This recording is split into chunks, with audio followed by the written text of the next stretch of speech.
Dagon by H.P. Lovecraft.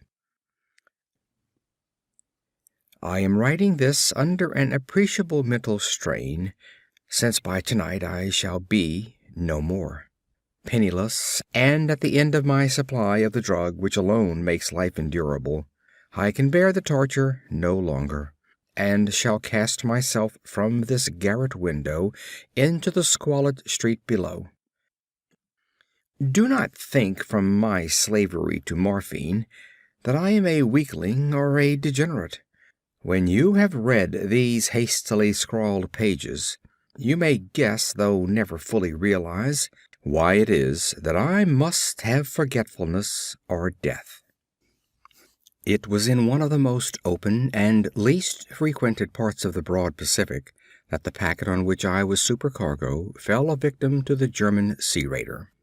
The Great War was then at its very beginning, and the ocean forces of the Hun had not completely sunk to their later degradation, so that our vessel was made legitimate prize, while we of her crew were treated with all the fairness and consideration due us as naval prisoners. So liberal indeed was the discipline of our captors, that 5 days after we were taken, I managed to escape alone in a small boat with water and provisions for a good length of time. When I finally found myself adrift and free, I had but little idea of my surroundings. Never a competent navigator, I could only guess vaguely by the sun and stars that I was somewhat south of the equator. The weather kept fair, and for uncounted days I drifted aimlessly beneath the scorching sun, waiting either for some passing ship or to be cast on the shore of some habitable land. But neither ship nor land appeared, and I began to despair in my solitude upon the heaving vastness of unbroken blue. The change happened whilst I slept. Its details I shall never know, for my slumber, though troubled and dream-infested, was continuous. When at last I awaked, it was to discover myself half sucked into a slimy expanse of hellish black mire, which extended about me in monotonous undulations as far as I could see, and in which my boat lay grounded some distance away. Though one might well imagine that my first sensation would be of wonder at so prodigious and unexpected a transformation of scenery, I was in reality more horrified than astonished. For there was in the air and in the rotting soil a sinister quality which chilled me to the very core. The region was putrid with the carcasses of decaying fish and of other less describable things which I saw protruding from the nasty mud of the unending plain. Perhaps I should not hope to convey in mere words the unutterable hideousness that can dwell in absolute silence and barren immensity. There was nothing within hearing, and nothing in sight, save a vast reach of black slime, yet the very completeness of the stillness and homogeneity of the landscape oppressed me with a nauseating fear. The sun was blazing down from a sky which seemed to me almost black in its cloudless cruelty, as though reflecting the inky marsh beneath my feet. As I crawled into the stranded boat, I realized that only one theory could explain my position. Through some unprecedented volcanic upheaval, a portion of the ocean floor must have been thrown to the surface, exposing regions which for innumerable millions of years had lain hidden beneath unfathomable watery depths. So great was the extent of the new land which had risen beneath me that I could not detect the faintest noise of the surging ocean, strain my ears as I might. Nor were there any seafowl to prey upon the dead things.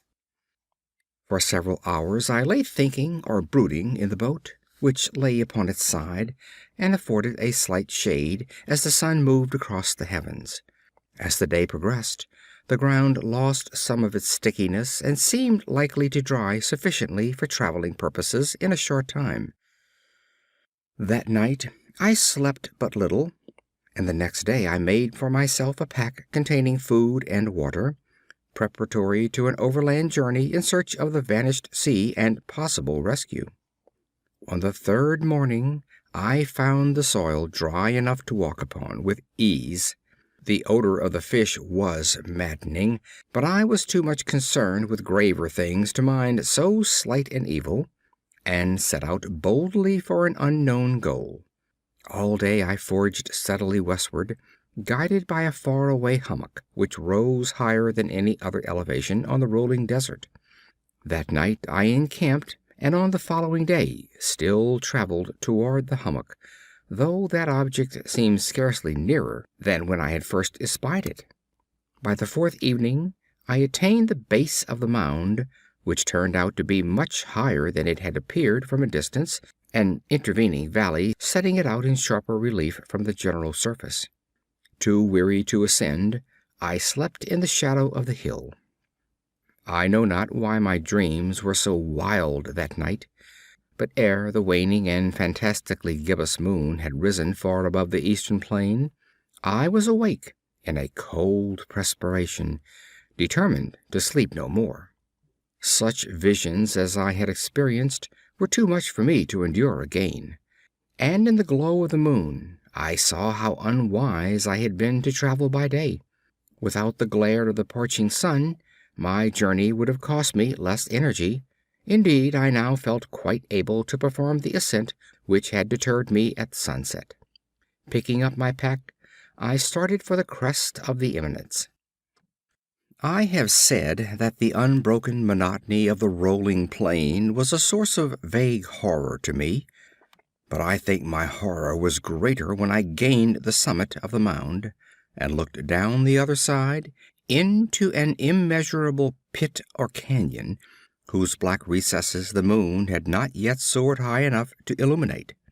I felt myself on the edge of the world, peering over the rim into a fathomless chaos of eternal night. Through my terror ran curious reminiscences of Paradise Lost, and of Satan's hideous climb through the unfashioned realms of darkness. As the moon climbed higher in the sky, I began to see that the slopes of the valley were not quite so perpendicular as I had imagined. Ledges and outcroppings of rock afforded fairly easy footholds for a descent, whilst after a drop of a few hundred feet the declivity became very gradual. Urged on by an impulse which I cannot definitely analyze, I scrambled with difficulty down the rocks and stood on the gentler slope beneath, gazing into the Stygian deeps where no light had yet penetrated. All at once my attention was captured by a vast and singular object on the opposite slope, which rose steeply about 100 yards ahead of me, an object that gleamed whitely in the newly bestowed rays of the ascending moon. That it was merely a gigantic piece of stone I soon assured myself, but I was conscious of a distinct impression that its contour and position were not altogether the work of nature. A closer scrutiny filled me with sensations I cannot express, for despite its enormous magnitude and its position in an abyss which had yawned at the bottom of the sea since the world was young, I perceived beyond a doubt that the strange object was a well-shaped monolith whose massive bulk had known the workmanship and perhaps the worship of living and thinking creatures. Dazed and frightened, yet not without a certain thrill of the scientist's or archaeologist's delight, I examined my surroundings more closely. The moon, now near the zenith, shone weirdly and vividly above the towering steeps that hemmed in the chasm, and revealed the fact that a far-flung body of water flowed at the bottom, winding out of sight in both directions, and almost lapping my feet as I stood on the slope. Across the chasm the wavelets washed the base of the Cyclopean monolith, on whose surface I could now trace both inscriptions and crude sculptures.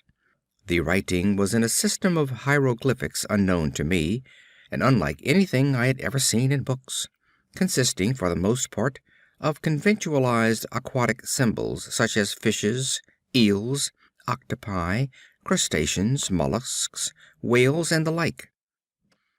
Several characters obviously represented marine things which are unknown to the modern world, but whose decomposing forms I had observed on the ocean-risen plain.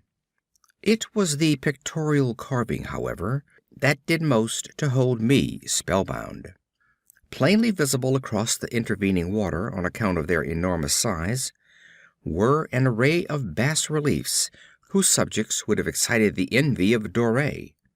I think that these things were supposed to depict men, at least a certain sort of men, though the creatures were shown disporting like fishes in waters of some marine grotto, or paying homage at some monolithic shrine, which appeared to be under the waves as well.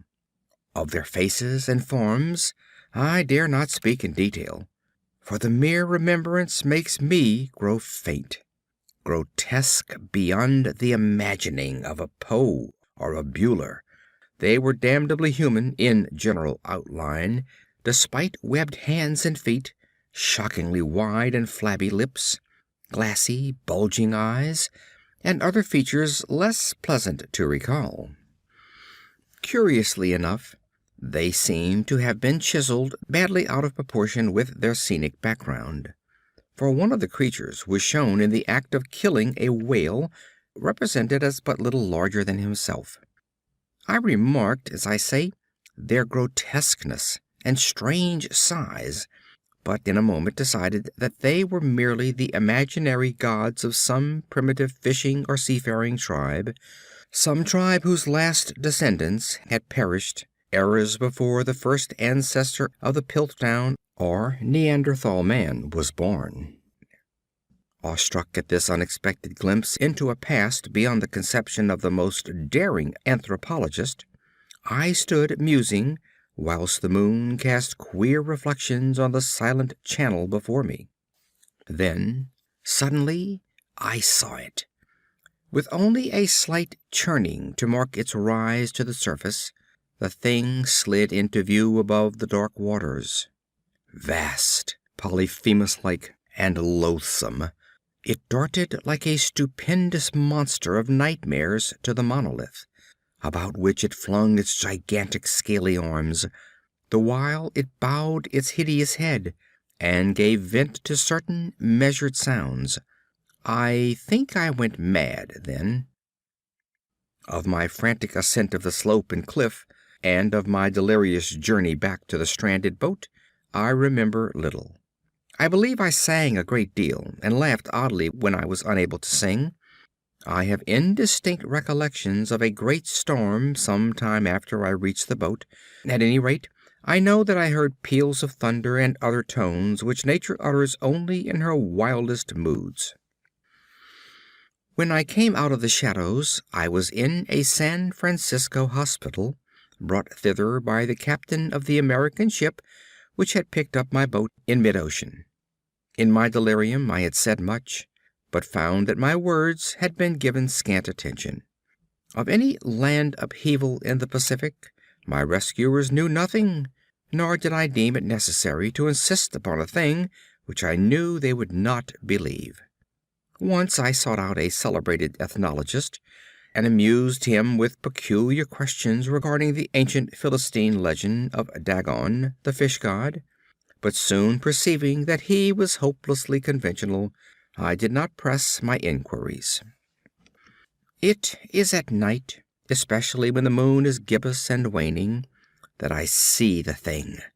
I tried morphine, but the drug has given only transient secrece, and has drawn me into its clutches as a hopeless slave.